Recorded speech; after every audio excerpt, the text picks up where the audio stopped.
Welcome to my channel knowledge with Praveen. বহু students আছো যারা প্রত্যেক বছরে একটাই সাবজেক্ট কোনো রকমভাবে সাপ্লি ক্লিয়ার করতে পারছো না, বা যারা ফার্স্ট ইয়ারে পড়ছো কিন্তু তাদের সাপ্লি এসেছে এমন একটা সাবজেক্ট, সেটা হলো anatomy, physiology, microbiology. Anatomy, physiology, মাইক্রোবায়োলজিতে বেশিরভাগ ক্ষেত্রেই কিন্তু সাপ্লি এসে থাকে। তার কারণও রয়েছে, যথেষ্ট কারণ রয়েছে, তাতে জিএনএম হোক বা বিএসসি হোক। বিএসসিদের ক্ষেত্রে যদিও বা একটু সহজ লাগে অ্যানাটমি, ফিজিওলজি, মাইক্রোবায়োলজি সাবজেক্টটা, কারণ তাদের ব্যাকগ্রাউন্ডটা সায়েন্স ব্যাকগ্রাউন্ড।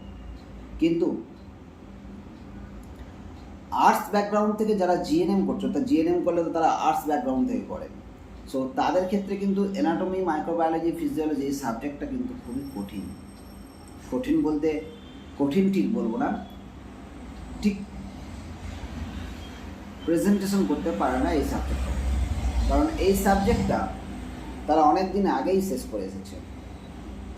তাদের উচ্চ মাধ্যমিকের এরকম কোনো সাবজেক্ট ছিল না, ফলে কি হয়েছে না, এই সাবজেক্টে তাদের প্র্যাকটিস ছিল না।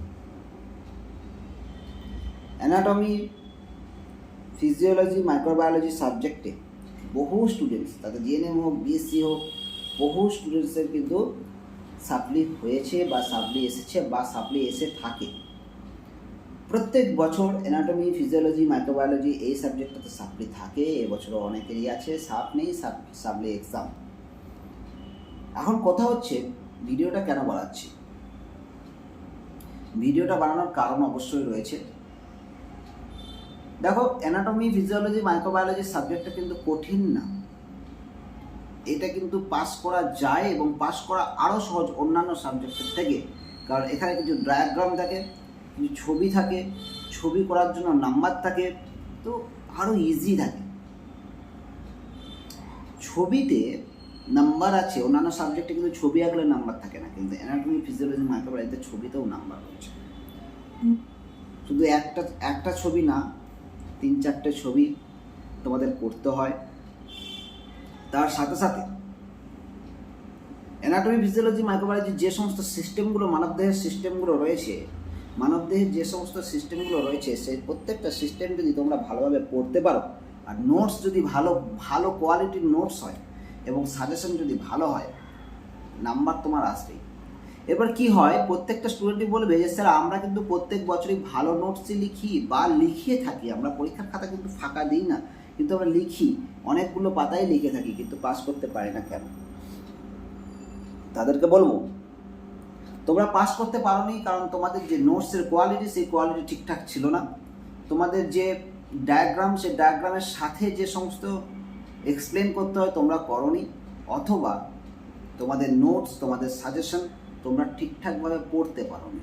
হয়তোবা তোমরা পড়েছো, ঠিকঠাকভাবে মনে রাখতে পারোনি, যা লিখেছো আর যা পড়েছো দুটোর মধ্যে তফাৎ ছিল। তখনই তফাৎ থাকবে, যা লিখেছো আর যা পড়েছো তখনই তফাৎ থাকবে যখন তোমার নোটসটা তুমি মাথার মধ্যে নিতে পারবে না। হয় সেই নোটস খুব কঠিন ছিল, নয়তো সেই নোটস তোমরা হাতের মধ্যে নিতে পারো না।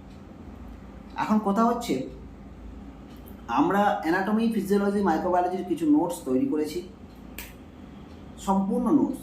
অ্যানাটমি, ফিজিওলজি, মাইক্রোবায়োলজি সাবজেক্টের সম্পূর্ণ নোটস আমরা তৈরি করেছি। সেই নোটস সাজেশন ভিত্তিক করা হয়েছে এবং ডায়াগ্রাম থেকে শুরু করে সমস্ত কিছু সিস্টেম, মানবদেহের প্রত্যেকটা সিস্টেম আমরা রেডি করেছি, এবং সেই নোটস তোমরা চাইলেই আমাদের কাছে কালেক্ট করতে পারো। আমি 100% কথা বলতে পারি তোমাদেরকে যে তোমরা যদি আমাদের কাছ থেকে এই অ্যানাটমি, ফিজিওলজি, মাইক্রোবায়োলজি সাবজেক্টের নোটস এই মুহূর্তে নাও, যেহেতু সামনে সাপ্লি পরীক্ষা, তাহলে আমি তোমাদের 100% গ্যারান্টি দিতে পারি যে এই নোটস তোমরা জাস্ট খাতায় লিখে নেবে।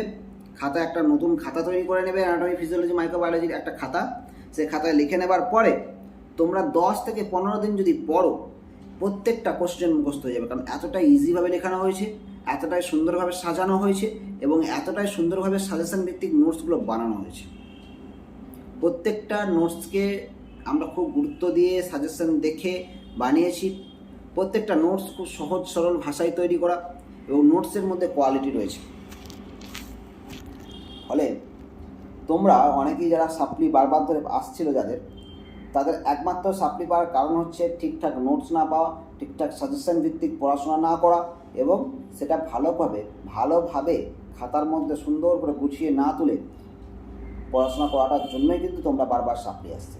অ্যানাটমি, ফিজিওলজি, মাইক্রোবায়োলজি প্রত্যেকের সাপ্লি থাকছে। এই সাপ্লির ফলে কী হচ্ছে, সেকেন্ড ইয়ারও ক্লিয়ার হচ্ছে না, সেকেন্ড ইয়ার ক্লিয়ার না হচ্ছে, থার্ড ইয়ারে উঠতে পারছো না। তো তাদেরকে বলবো প্লিজ আর টাইম নষ্ট না করে আমাদের সঙ্গে কন্ট্যাক্ট করো। আমাদের হোয়াটসঅ্যাপ নাম্বার আমি ডেসক্রিপশন বক্সে দিয়ে দেবো, সেই ডেসক্রিপশন বক্স থেকে হোয়াটসঅ্যাপ নাম্বার নিয়ে হোয়াটসঅ্যাপ করো, সমস্ত ডিটেলসে আমি এক্সপ্লেন করে দেবো কী করতে হবে এই নোটস নিতে গেলে, এই নোটস নেওয়ার জন্য আমরা কীভাবে তোমাদেরকে দেবো, সমস্ত কিছু আমি এক্সপ্লেন করে দেবো। জাস্ট হোয়াটসঅ্যাপে লিখে পাঠাবে যে স্যার আমাদের নোটস চাই বা আমার নোটস চাই। ওকে, তো এই ভিডিওটা এই পর্যন্ত। শুধু একটা কথাই বলবো, চেষ্টা করো, সফলতা আসবে। আর তার থেকেও বড় কথা হচ্ছে সামনে সাপ্লি এক্সাম, সিরিয়াসলি পড়াশোনা করো, সিরিয়াসলি ভাবো। আর অ্যানাটমি, ফিজিওলজি, মাইক্রোবায়োলজি কারো যদি সাপ্লি থাকে তাদেরকে বলবো ক্লিয়ার করা এতটা সহজ না, কারণ তুমি আগেও পড়েছো, আগেও পরীক্ষা দিয়েছো, ক্লিয়ার হয়নি। ক্লিয়ার কেন হয়নি সেটা তোমাদের ভাবতে হবে, সেজন্য আরও নতুনত্ব কিছু করতে হবে। যা করছিলাম তাই করবো বললে হবে না, আগেও যা পড়েছি এখন তাই পড়বো, যেভাবে পড়েছি সেভাবেই যাব, তাহলে তো আর ক্লিয়ার করা হবে না। কারণ ক্লিয়ার করার জন্য তোমরা নিশ্চয়ই আগে পড়েছো, তাও ক্লিয়ার হয়নি। সুতরাং ক্লিয়ার করার জন্য কিছু নতুন ভাবো, আমার কাছে এসো, আমার কাছে যে সমস্ত নোটস আছে, সাজেশন আছে, আমরা তো তৈরি করেছি তোমাদের জন্য, সেগুলো নাও, নিয়ে পরীক্ষাটা দাও।